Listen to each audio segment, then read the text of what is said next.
Hey team, so I want to take a moment to talk about nutrition. Now, I am not a doctor. Nothing I say goes as doctrine. You need to figure out what works for your own body, for your own health.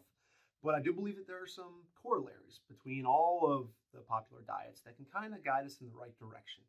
Now, Michael Pollan is one of the leading journalists, especially when it comes to health and nutrition and what we should eat. And I think he summed it up better than anybody. He said, eat food, not too much, mostly plants.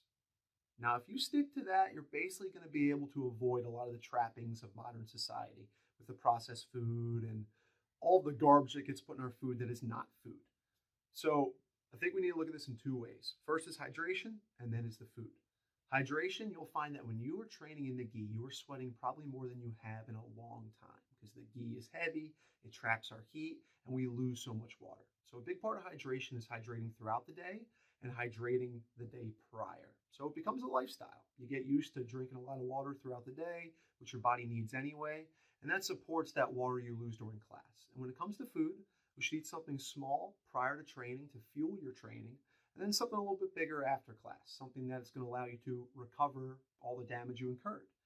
I love the idea of eat food, not too much, mostly plants. We all have our own philosophies and we've all studied different things as far as what the best kind of keto or paleo diet is. But on the whole, I've never heard anyone argue against eating vegetables. And all the science backs up eating not too much. If you want to live long, the longest living creatures are those that eat the less, which is kind of counterintuitive. And you want to eat plants, and you want to eat things that grow out of the ground and don't grow in a man-made plant in a factory.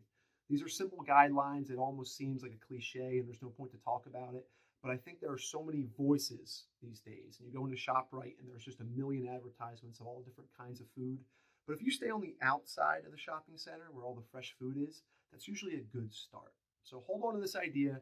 Try to improve your nutrition because that will fuel your training and that will fuel the rest of your life. I think personal development really has a snowball effect. You make one change and then it makes another change a little bit easier. And these things keep compounding upon one another until one day your life is entirely different than it was. So we eat so we can train properly.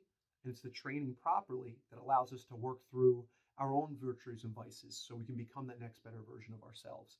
And all that starts with our health. So eat food, not too much, mostly plants.